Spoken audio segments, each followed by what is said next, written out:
ಅಷ್ಟೇ ಅಲ್ಲದೆ ಅವರ ಹಾಡುಗಳ ಒಬ್ಬ ಶಿಷ್ಯನಾಗಿ, ಯಾಕಂದರೆ ನಾವೆಲ್ಲರೂ ಇವರ ಹಾಡುಗಳಿಂದ ಕಲಿತದ್ದು. ನಮ್ಗೊಂದು ಕಡೆ ಮನೋರಂಜನೆ ಆದರೆ ಇನ್ನೊಂದು ಕಡೆ ಕಲಿಕೆ. ಅವ್ರ ಹಾಡುಗಳನ್ನು ಕೇಳ್ತಾ ಇದ್ರೆ ಕಲಿತೀವಿ. ಓ, ಈ ಪದವನ್ನ ಹೀಗೆ ಉಚ್ಚಾರ ಮಾಡಿದ್ರ, ಈ ಹಾಡನ್ನ ಹೀಗೆ ಹಾಡಿದ್ರ, ಇದರಲ್ಲಿ ಈ ರೀತಿ ಭಾವ ತುಂಬಿದ್ರ, ಮತ್ತೆ ಒಂದ ಎರಡ ಸಾವಿರಾರು ಹಾಡುಗಳಲ್ಲಿ ಇಷ್ಟು ಭಾಷೆಗಳಲ್ಲಿ ಜೀವ ತುಂಬಿ ಆ ಜೀವ ಇವತ್ತು ಮೈಸೂರಿನಲ್ಲಿ ಈ ರೀತಿ ಇದ್ದಾರೆ ಅಂದರೆ ಒಂದು ಕ್ಷಣ ನಂಬಲಿಕ್ಕೆ ಬಹಳ ಕಷ್ಟ. ಆದರೆ ಇವತ್ತು ದಿನ ಇದೇ ಸತ್ಯ. ಇದನ್ನ ಬಹಳ ಒಪ್ಕೊಳ್ಳೋದೇ ಬಹಳ ಕಷ್ಟ.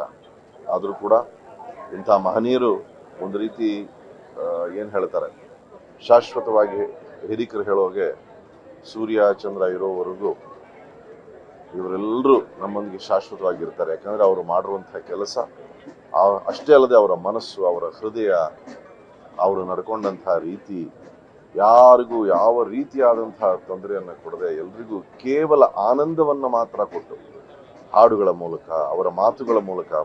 ಮತ್ತು ನಾನು ಅನೇಕ ವಿಡಿಯೋಸಲ್ಲಿ ನೋಡಿದ್ದೀನಿ, ಕೆಲವರು ಹೊಸಬ್ರನ್ನ ಅವರು ಅಷ್ಟು ಪ್ರೀತಿಯಿಂದ ಅವ್ರಿಗೆ ಏನು ಹೇಳ್ತಾರೆ, ಎನ್ಕರೇಜ್ಮೆಂಟ್ ಕೊಡೋದಾಗಲಿ ಅಥವಾ ಒಂದು ಮಾರ್ಗದರ್ಶನವನ್ನು ನೀಡೋದಾಗಲಿ ಎಲ್ಲಕ್ಕೂ ಅವರು ಯಾವಾಗಲೂ ಸಿದ್ಧರಾಗಿದ್ದರು.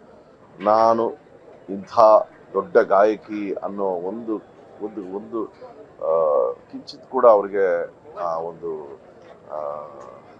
ಅವ್ರಿಗೆ ಗೊತ್ತೇ ಇರಲಿಲ್ವೇನೋ ಅವ್ರು ಎಂಥ ಬೆಟ್ಟದ ಎತ್ತರದ ಗಾಯಕಿ ಅಂತ. ನಾನು ಇವತ್ತು ಒಬ್ಬ ಗಾಯಕನಾಗಿ, ನಾನು ಹೇಳ್ದಂಗೆ ಸಂಗೀತ ರಸಿಕನಾಗಿ ಈ ಇಡೀ ಆ ಒಂದು ಲೋಕಕ್ಕೆ ಒಂದು ತುಂಬಲಾರದ ನಷ್ಟ. ಅವರ ಆತ್ಮಕ್ಕೆ ಭಗವಂತ ಶಾಂತಿಯನ್ನು ನೀಡಲಿ. ಅವರ ಪರಿವಾರವನ್ನು ಭೇಟಿಯಾದ್ವಿ, ಅವರೆಲ್ಲರಿಗೂ ಭಗವಂತ ಶಕ್ತಿ ಕೊಡಲಿ. ಮತ್ತು ಅಷ್ಟೇ ಅಲ್ಲದೆ ವಿಶೇಷವಾಗಿ ಕನ್ನಡದಲ್ಲಿ ಹೇಳಬೇಕು ಅಂದರೆ ಸಾವಿರಾರು ಹಾಡುಗಳನ್ನು ಕೊಟ್ಟಿದ್ದಾರೆ. ಹಾಗಾಗಿ ಅವರೆಲ್ಲ ಇವತ್ತು ಇಲ್ಲಿ ನೋಡಿದ್ರೆ, ಆ ಲೈನ್ ನೋಡ್ತಾ ಇದ್ರೆ ನನಗೆ ಎಷ್ಟು ಹೃದಯಗಳನ್ನು ಗೆದ್ದಿದ್ದಾರೆ ಅಂತ ಗೊತ್ತಾಗುತ್ತೆ. ಆ ಎಲ್ಲ ಹೃದಯಗಳಿಗೆ ಭಗವಂತ ಶಕ್ತಿಯನ್ನು ಕೊಡಲಿ ಅಂತ ಪ್ರಾರ್ಥಿಸ್ತೇನೆ. ರೀಸೆಂಟಾಗಿ ಆಗಿರಲಿಲ್ಲ, ಬಟ್ ಕೆಲವು ವರ್ಷಗಳ ಹಿಂದೆ ಆಗಿದೆ. ಅದೇ ರೀಸೆಂಟಾಗಿ ಯಾವುದೋ ಒಂದು ಕಾರ್ಯಕ್ರಮಕ್ಕೋಸ್ಕರ ಅವ್ರನ್ನ ಭೇಟಿ ಆಗಬೇಕು ಅಂತೆಲ್ಲ ಮಾತಾಡ್ತಾ ಇದ್ವಿ. ಬಟ್ ಅದು ಇನ್ನು ಕನಸಾಗಿರ್ಬೇಕು.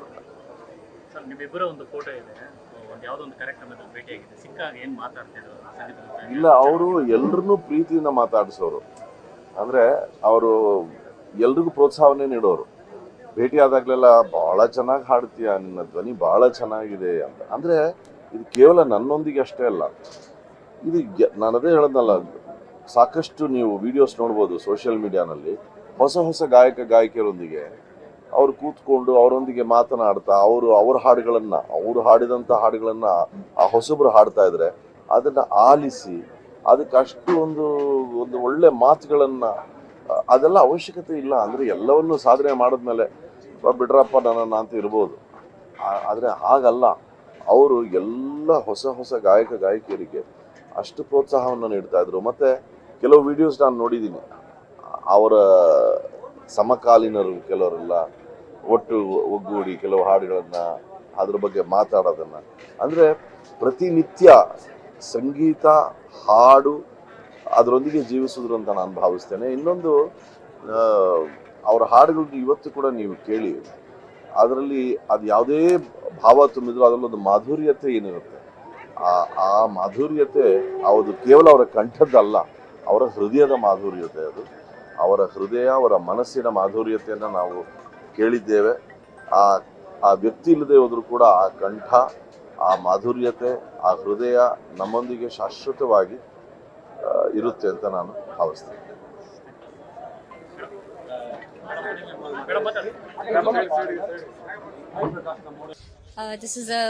This is a great loss, not just to our family, for the whole nation, for the whole world.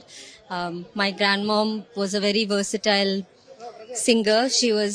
She had the most expressive type of singing. I think everybody who listens to her music knows that, and I'm very honored to have been her granddaughter in this lifetime. I have learned so many things from her as a grandmother, not just as a celebrity, but first and foremost she was my grandmother. She will be deeply missed, not just by me, the whole world. Thank you. No, that I don't want to speak about that. Thank you. Hmm. Hmm. I remember her as a kind, gentle, wonderful person who was kind to animals. She loved animals, and I really respect her for that. So yes, she was so down to earth and humble. Anybody who meets her will tell you the same thing. She will be greatly missed, but forever she will live on through her music. So we only have that now. Um, well, we're always together. There is no goodbye. Thank you. ಮಾಧ್ಯಮಕ್ಕೆ ನನ್ನ ನಮಸ್ಕಾರಗಳು. ಆ, ಇದೊಂದು ಸಂಸ್ಕೃತಿಗೆ ಕೋಡು ಬರೆಸ್ಕೊಳ್ಳುವಂಥ ಒಂದು ಸಂದರ್ಭದಲ್ಲಿ ನಾವಿದ್ದೀವಿ. ಮೈಸೂರು ಅಂದರೆ ಒಂದು ಸಂಗೀತದ ಪರಂಪರೆಯಿರೋ ಒಂದು ಸ್ಥಾನ. ಕರುನಾಡು ಅಂದರೆ ಹಾಡು ಮತ್ತು ಸಂಸ್ಕೃತಿಗೆ ಶ್ರೇಷ್ಠವಾದ ಜಾಗ. ಇಂಥ ರಾಜ್ಯಕ್ಕೆ ಒಂದು ಸಾಂಸ್ಕೃತಿಕ ಕೋಡು ಮೂಡಿಸ್ಕೊಳ್ಳುವಂಥ ಒಂದು ಸಂದರ್ಭ ನಮಗೆ ಒದಗಿ ಬಂದಿದೆ. ಸುಮಾರು 5-6 ವರ್ಷಗಳಿಂದಲೇ ಜಾನಕಮ್ಮ ಅವರು ನನ್ನ ಕಡೆಯ ದಿನಗಳು ಕರುನಾಡಲ್ಲಾಗಬೇಕು, ಅದರಲ್ಲೂ ಮೈಸೂರಲ್ಲಿ ನಾನು ಇರಬೇಕು ಅಂತ ಅವ್ರು ಆಸೆ ಪಟ್ಟಿದ್ದರು. ಇಬ್ಬರು ಶ್ರೇಷ್ಠ ಗಾಯಕರು ಈ ಕರುನಾಡನ್ನು ಅಷ್ಟು ಮೆಚ್ಚಿದ್ದಾರೆ.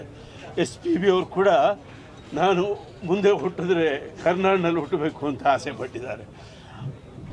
ಈಕೆ ಕೂಡ ಮರುಜನ್ಮದಲ್ಲಿ ನಂಬಿಕೆ ಇತ್ತೋ ಇಲ್ಲೋ ಗೊತ್ತಿಲ್ಲ, ಅದರನ್ನೇ ಕಡೆ ದಿನಗಳು ಮೈಸೂರಲ್ಲಿ ಇರಬೇಕು ಅಂತ ಆಸೆ ಪಟ್ಟು ಅವರು ತಮ್ಮ ಶಿಷ್ಯನ ಒಂದು ಫಾರ್ಮ್ ಹೌಸ್ನಲ್ಲಿ ವಾಸ ಮಾಡಿದರು. ಈಗ ಅವರದು ಪರಿಪೂರ್ಣ ಗಾಯನ, ಸಂಪೂರ್ಣ ಜೀವನ, 88 ವರ್ಷಗಳ ಒಳ್ಳೆಯ ಜೀವನವನ್ನು ಅವರು ಕಳೆದಿದ್ದಾರೆ. ನಾನು ಮೈಸೂರಿನ ಉಸ್ತುವಾರಿ ಸಚಿವರಾಗಿರ್ತಕ್ಕಂಥ ಯತೀಂದ್ರ ಸಿದ್ದರಾಮಯ್ಯನವರಿಗೆ ಈ ಮೂಲಕ ಒಂದು ಮನವಿ ಮಾಡ್ತೀನಿ. ಅವರು ದೈವಭಕ್ತರು, ಎರಡನೇ ಮಾತಿಲ್ಲ. ಜಾನಕಮ್ಮನವರು ಕೂಡ ದೈವಭಕ್ತೆ. ಸಂಗೀತಕ್ಕೆ ಸಕಲ ದೈವಗಳು ಮಾನ್ಯ, ಸಂಗೀತಕ್ಕೆ ಸಕಲ ದೈವಗಳು ಮಾನ್ಯ. ಅನ್ಯವೆಂಬುದಿಲ್ಲ ಆನಂದಕ್ಕೆ, ಅನ್ಯವೆಂಬುದಿಲ್ಲ ಆನಂದಕ್ಕೆ, ಅನ್ಯೋನ್ಯವೇ ಸರ್ವಧರ್ಮಗಳ ಸಲ್ಲಕ್ಷಣ, ಅನ್ಯೋನ್ಯವೇ ಸರ್ವಧರ್ಮಗಳ ಸಲ್ಲಕ್ಷಣ. ಈ ನೀತಿಯನ್ನು ನಮ್ಮ ತಾಯಿ ಜಾನಕಮ್ಮನವರು ಸುಮಾರು 6 ದಶಕಗಳ ಕಾಲ ತಮ್ಮ ವೃತ್ತಿ ಜೀವನದಲ್ಲಿ ಪಾಲಿಸಿದ್ದಾರೆ. ಅವರಿಗೆ ಎಲ್ಲ ಭಾಷೆಯೂ ಪ್ರಿಯ, ಎಲ್ಲ ದೈವಗಳೂ ಪ್ರಿಯ, ಎಲ್ಲ ಧರ್ಮಗಳೂ ಪ್ರಿಯ. 6 ದಶಕಗಳ ಕಾಲ ತಮ್ಮ ಸಂಗೀತದಲ್ಲಿ ಅವರು ಎಲ್ಲವನ್ನು ಆರಾಧಿಸಿ ಪೂಜಿಸಿದ್ದಾರೆ. ಅಂಥ ತಾಯಿ ಇವತ್ತು ಮೈಸೂರಿನಲ್ಲಿ ಮಣ್ಣಾಗುವ ಮುಂಚೆ ನಾವು ಕಣ್ತೆರೆದಿದ್ದೇವೆ. ಈಗ ಅವರ ಪ್ರಿಯ ಶಿಷ್ಯನ ಜಾಗದಲ್ಲಿ ಅವರ ಸಮಾಧಿ ಆಗಲಿದೆ. ನಾನು ನಮ್ಮ ಕರ್ನಾಟಕದ ಸಂಗೀತ ಸಂಘದ ಪರವಾಗಿ ಒಂದು ನಿರ್ಧಾರ ತೆಗೆದುಕೊಂಡು